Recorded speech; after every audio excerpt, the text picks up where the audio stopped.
وبشر الصابرين الذين إذا أصابتهم مصيبة قالوا إنا لله وإنا إليه راجعون إنكم بشيء من الخوف والجوع ونقص من الأموال والأنفس والثمرات وبشر الصابرين الذين إذا أصابتهم مصيبة قالوا إنا لله وإنا إليه راجعون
Good evening and a warm welcome to GRTS News at 2000 hours, broadcasting live for viewers in the Gambia and around the world. In the headlines tonight, the Minister of Petroleum and Energy convenes a two-day regional forum meant to review the feasibility study of a regional solar power project in Jara Soma in the Lower River region. The communities of Mandamari village benefit from street lights thanks to its Diasporan Association for launching 100 solar street lights worth over $500,000. In sports, soccer fans gather at the Bakari Samboya football field for the opening leg of the 2022 Combo Central 2 Nawetan with defending champions Marrakech playing a stalemate 1-1 draw with Kabakel. Away from home, Ukraine's state emergency service say Russian missile strikes across Ukraine, killing at least 11 people, leaving 64 others wounded on Monday. And Taiwan's president says war between Taipei and Beijing is absolutely not an option, despite high tensions and threats of war from China, but was quick to say that it will boost the island's defense as Taiwan set to mark its National Day. Well, that's the top of the news and much more coming ahead with me. Aissatou Keita, thanks for joining us.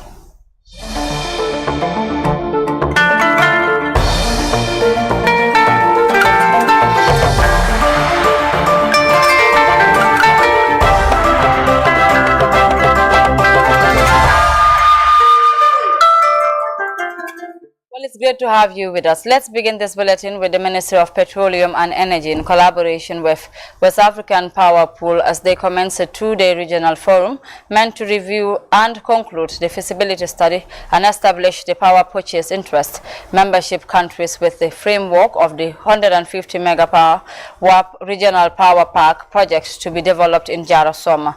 The validation of the feasibility study will set the ball rolling for massive PV solar power plant to be erected in Soma and supply electricity to neighboring partners. Ba Ibrahim Cham was at the forum and he now reports.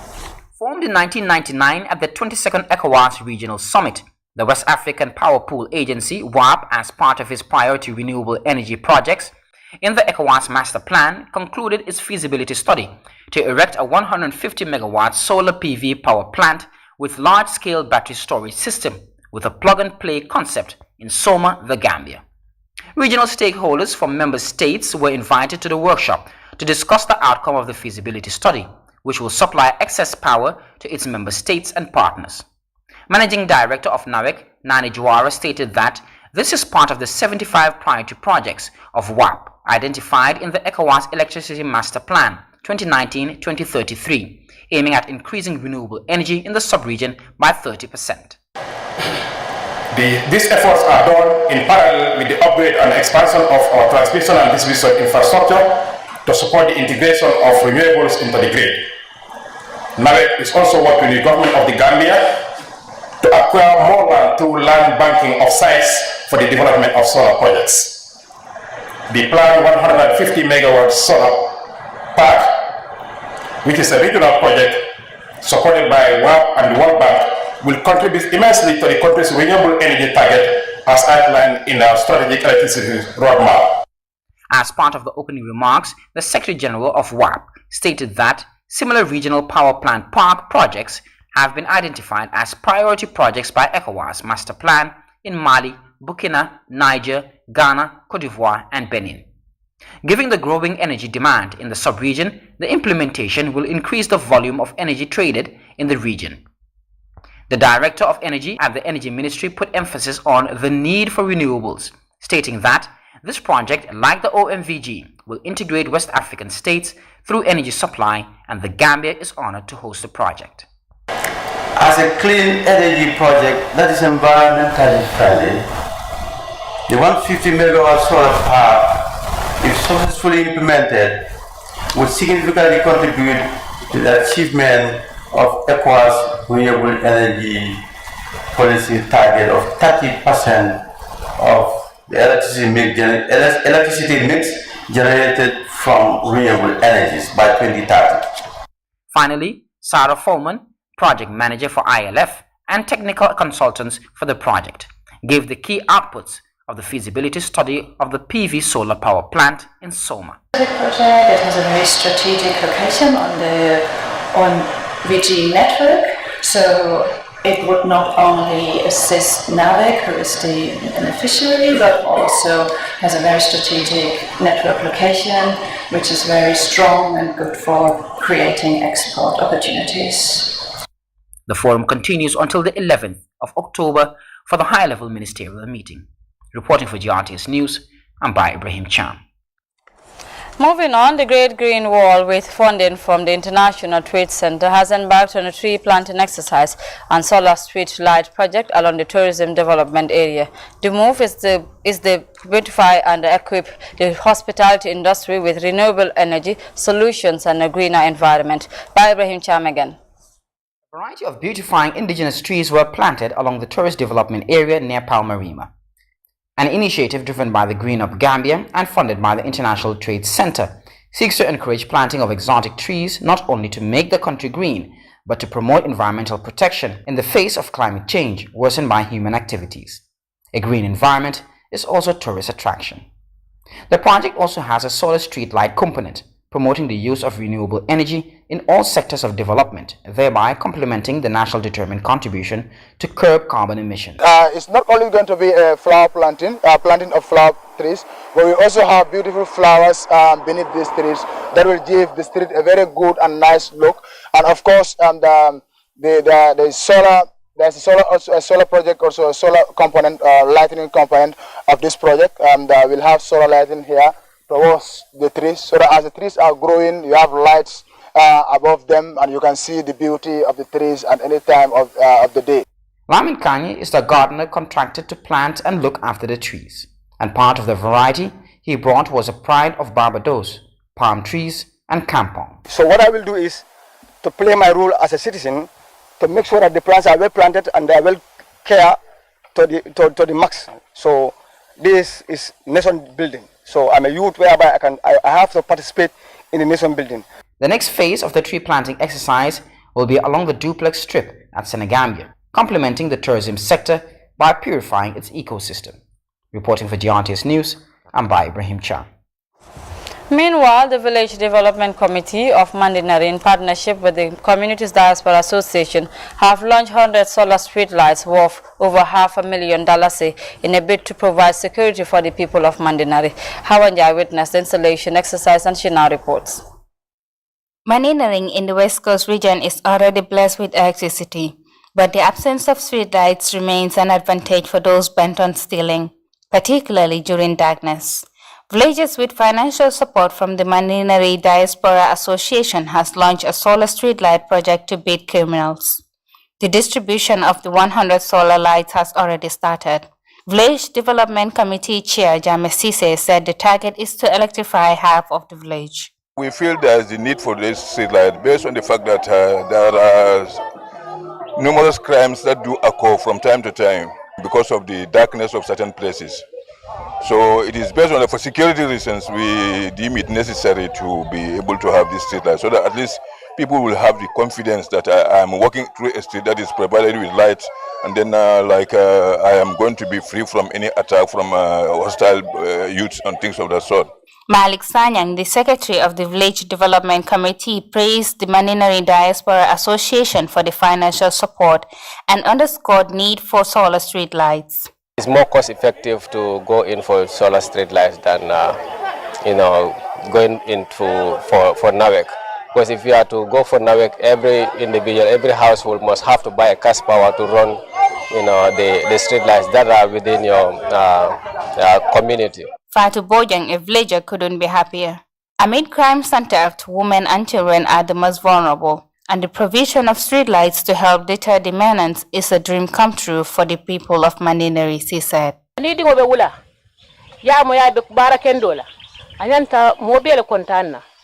When your child is outside and doing good deeds, one has to be happy about it. We are praying the work they are doing. May Allah bless them so that it may be continued in the near future. The beauty about the Maninari Solar Streetlights project is its affordability and friendliness to the environment in the face of climate change. No bills. The villagers only need to maintain the solar and replace worn-out bulbs.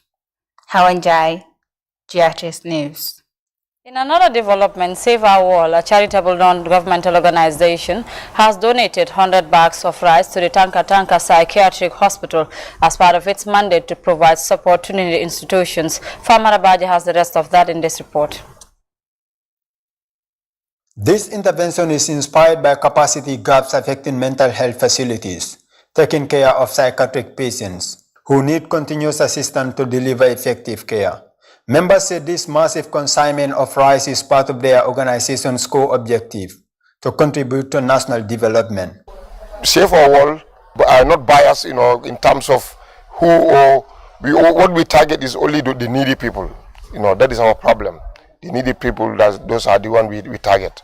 So there is nothing like it is not a political organization. It is neither, religious bias, whatever I can call it. It's an organization that is here to help every Gambian.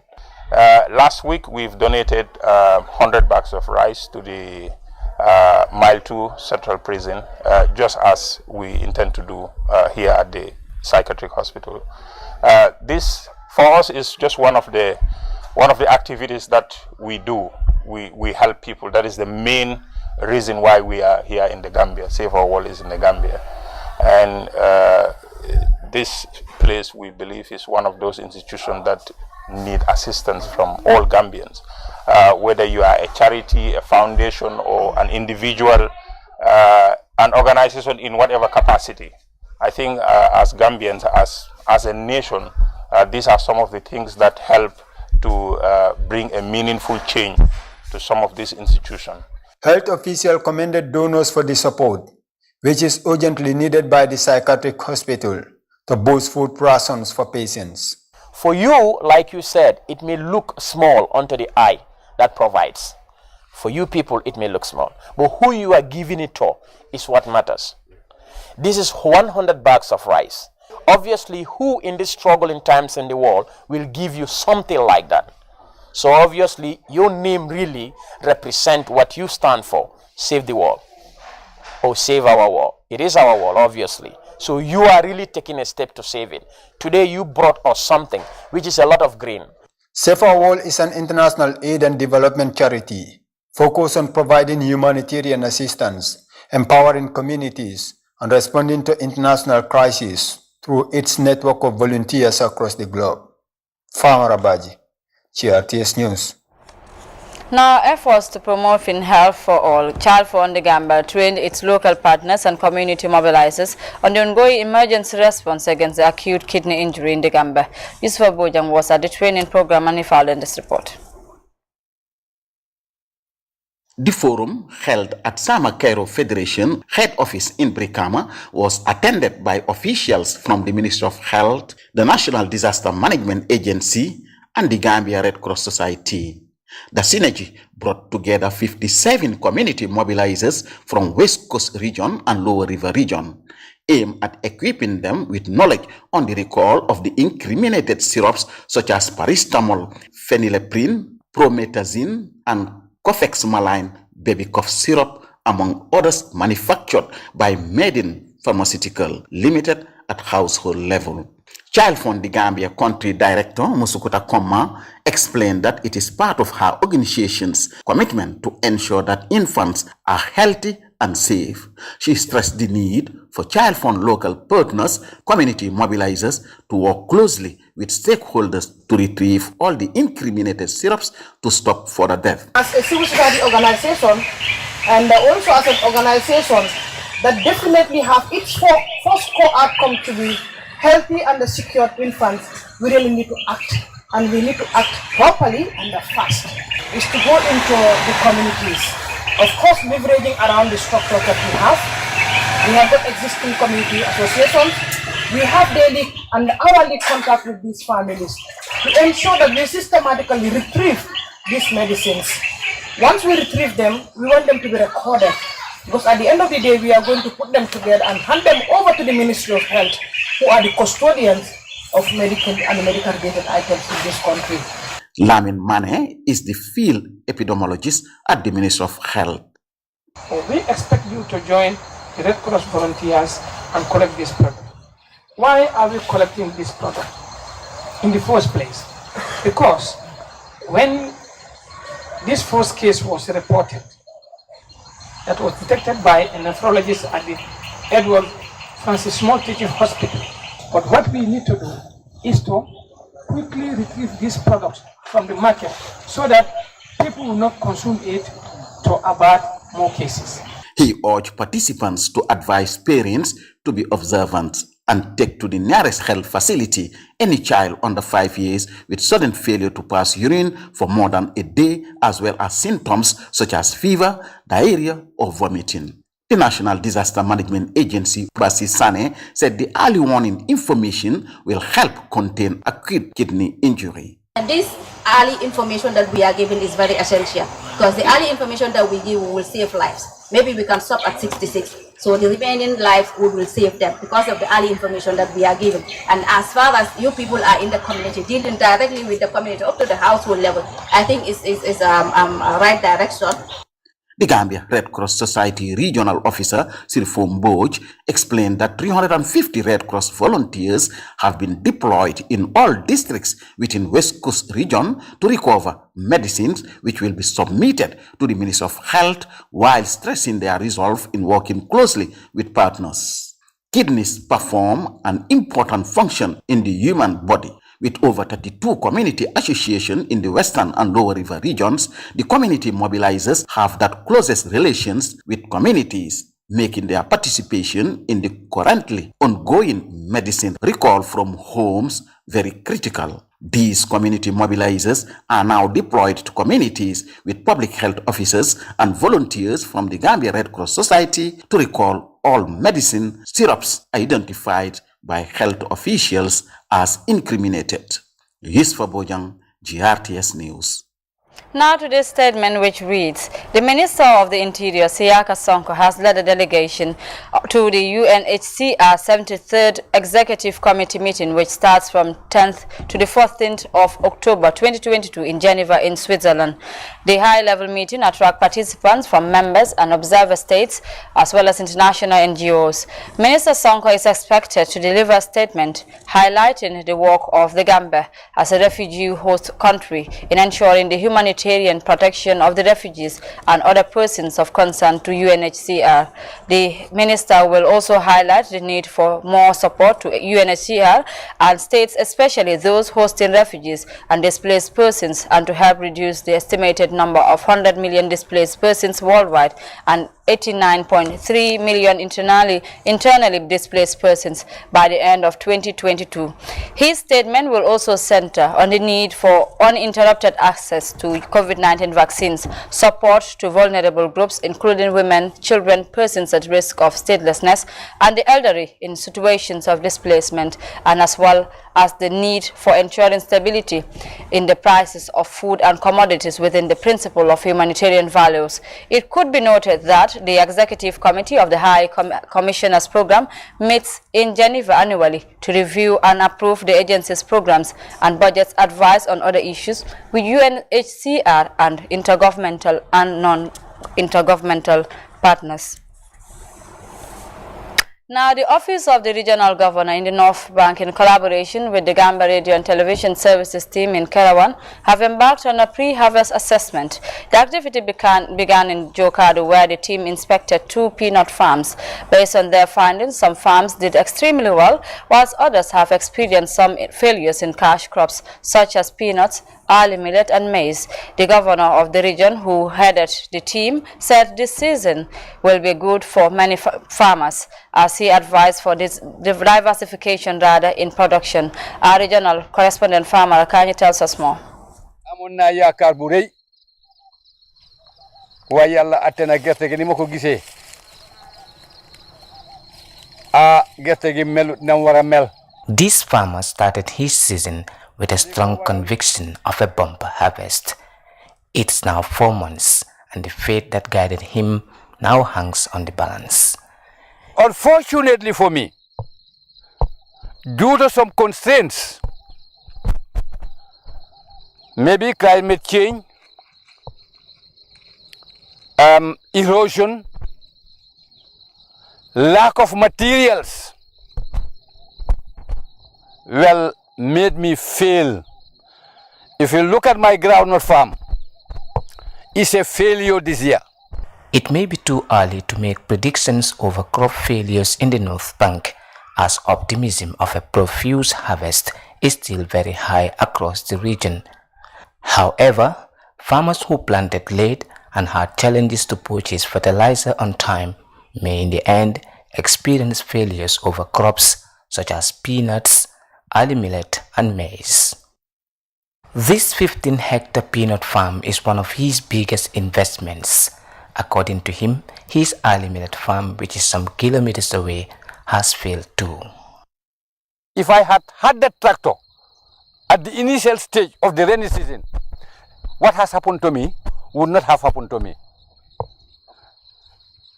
Fertilizer also is our constraint. In other parts of the Jokado district, where this report is centered on, the season looks very different. Toli gerte bi benn fertilizer dugur fa bu nekkut local fertilizer bi suñ nagi ak suñu fasi fertilizer bobu la def fi. I use only organic fertilizer on my farm, and I am encouraging all farmers to do so. With organic fertilizer, I make good yields every year, and that's my secret. Si fertilizer bo xamne bobu moy buñ dekat melni pupi nagi fasi bi mom pupi nagi ñoo nekka fi te tol bi at bu nekka lu ma de jox man ak Yalla ñoo xam. This activity is part of a regional pre-harvest assessment organized and supported by the Office of the Regional Governor. The pattern of climate change also impacted a lot of farmers, so we are expecting crop failures in some areas, and some areas we are expecting some gains. So the advice to many farmers, especially young farmers, is we should try to diversify the type of farming we are doing. We should not rely only on one product. So this shows that if your kush fails, you can do melon. If melon fails, you can do groundnut. Farmers like Amadou Khan called on the government to intensify supports to the agriculture sector and make fertilizer accessible and affordable for the average Gambian farmer. For the news, I am Farmer Akani. Well, a report by Farmer Akani takes us to our first break. Sports news is up next. Do stay. The West African Micro, Small and Medium Enterprise Exhibition WAMSME between the Gambia and Nigeria. The sub-regional event will be held at the National Trade Fair grounds around Brusubi Turntable from the 12th to 20th October 2022. Products to be exhibited are strictly made in the Gambia and Nigeria and will include foods and condiments, art and craft, pharmaceuticals, agricultural commodities, cosmetics, leather and leather products, footwear, electrical cables, garments and apparel confectionery, spices, solid minerals, chemicals, amongst others. This platform is facilitated by the Gambia Investment and Export Promotion Agency GAIPA, the Nigerian High Commission in the Gambia, and is proudly funded by the Small and Medium Enterprises Development Agency of Nigeria, SMEDAN, and the Nigerian Export Promotion Council, NEPC. Renowned Gambian and Nigerian artists will also perform at the fair. Come one, come all.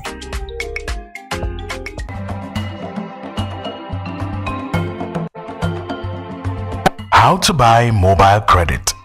Log in with your username and password, or fingerprint, or facial recognition. On the navigation menu, click on Airtime. Select the account to debit from. Enter the phone number you wish to top up and select the network, or select from a saved beneficiary. Enter the amount, description, and click Next. Click Confirm after previewing the entered details, or click Cancel to make changes. Enter your PIN or the OTP that was sent to you via SMS and email and click Confirm. Your mobile credit purchase is complete and your mobile number is instantly credited.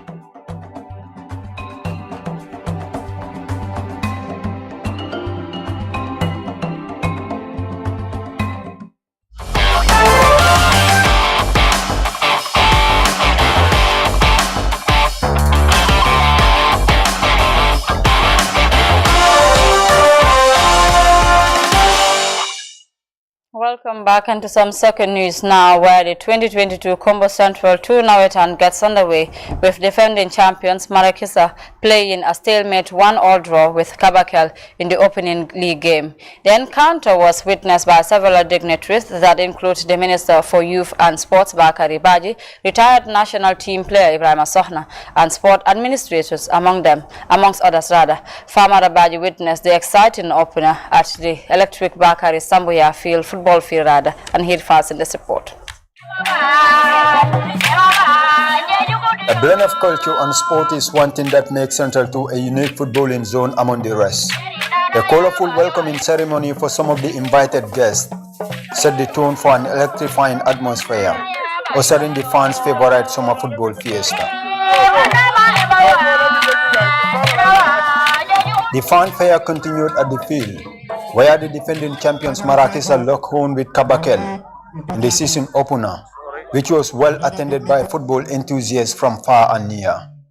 It was a tight affair with a solid display from both sides throughout the game.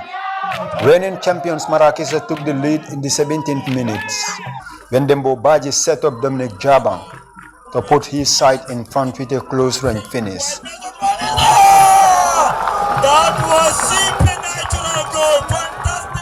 That goal was enough for the defending champions to head into the break with a slender advantage. Kabekel's halftime team talk appeared to have worked perfectly for them, as they responded shortly after the resumption, with Yaya Jammeh diverting Ali Sedi's corner kick into the net to make it 1-1.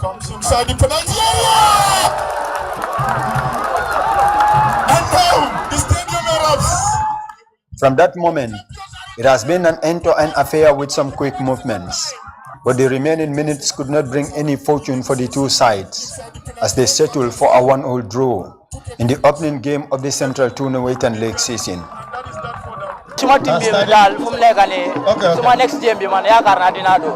I'm hopeful that we'll win our next game. Collecting a point against the champions in the first game means our second game will be better. An exciting start to the summer football tournament, with both sides playing an entertaining game, whilst their fans remain boisterous throughout the game in a very orderly manner. With the help of our veterans in going from one community to another, in trying to sensitize the youths of this community, that is Kombo Central, to make sure that we don't register major incidents and to preaching love. You know, this is what is helping us in staging such successful events. The players, we always want you people to be disciplined, because that's the most important thing in sports. You must be disciplined, you must respect your coaches and your elders. That's what makes you a better player.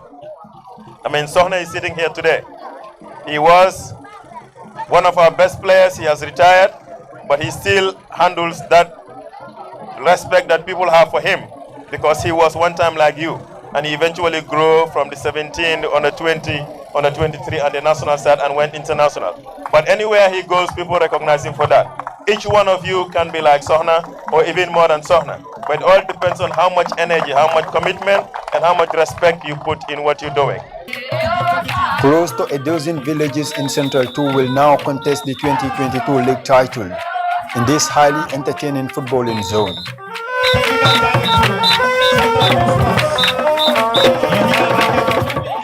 Farmer Abaji, GRTS News. Well, quite an atmosphere there. Well, we'll take our second break and the news returns in a moment. Do stay with us. Are you a photographer? Show us how you see the strong Gambian woman. The mom, the worker, the athlete, the leader. Take a picture using your very own creativity for a chance to win $15,000. This competition is open to both amateur and professional photographers. Join the Africell Women Empowerment Photography Competition. Send your picture by email to promo@africell.gm or present it in person at the Africell headquarters on Cairo Avenue. Africell, the Gambia's leading network.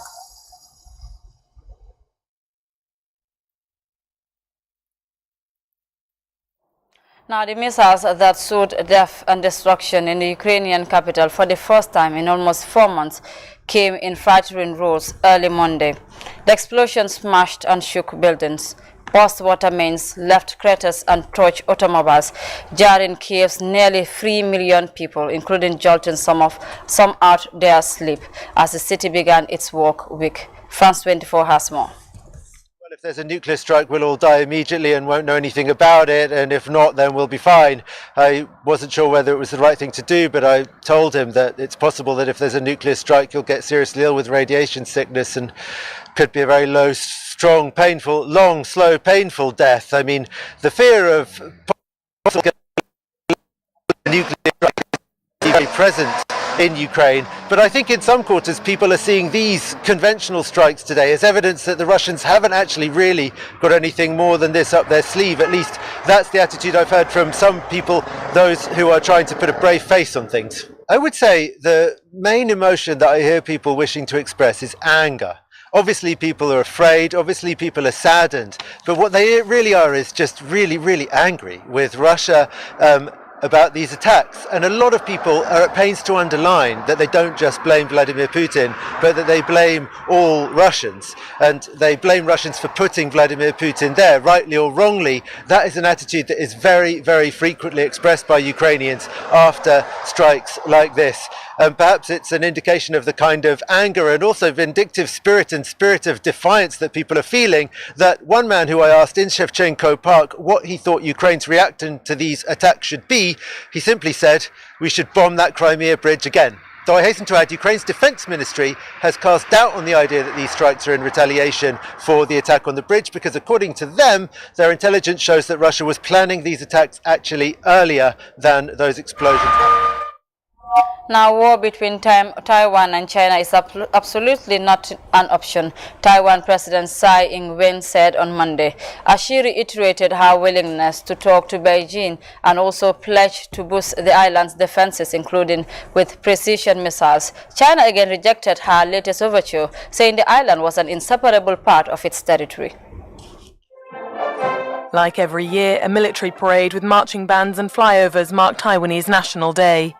But this year's celebrations follow a summer of heightened tensions between Taipei and Beijing, and President Tsai Ing-wen used the occasion to send a strong message.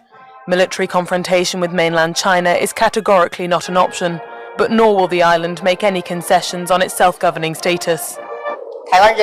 The broadest consensus among the Taiwanese people and our various political parties is that we must defend our national sovereignty and our free and democratic way of life. On this point, we have no room for compromise. But the People's Republic of China considers the island an integral part of their territory. Tensions escalated in August after a U.S. House Speaker Nancy Pelosi's state visit to the island. Hours after she left, China announced a program of military drills at air and at sea, encircling the island over 5 days, some only 20 kilometers from the Taiwanese coast. With the world's largest standing army and a huge arsenal of missiles, China is the Goliath to Taiwan's David. Speaking to her people, but no doubt also to the international community, she used her speech to vaunt the island's new defense strategy. We are ramping up the mass production of precision missiles and high-performance naval vessels. In addition, we are working to acquire various small, highly mobile precision weapons that will help us develop comprehensive asymmetric warfare capabilities, ensuring that Taiwan is fully prepared to respond to external military threats. Drawing parallels with Ukraine, she hopes that with a high-tech, agile, well-equipped military, the island could hold its own against the mainland. While you are watching GRTS News with me, Aissatou Keita, look at our main stories once again. The Ministry of Petroleum and Energy has convened a 2-day regional forum meant to review the feasibility study of a regional solar power project in Jarasoma in the Lower River region.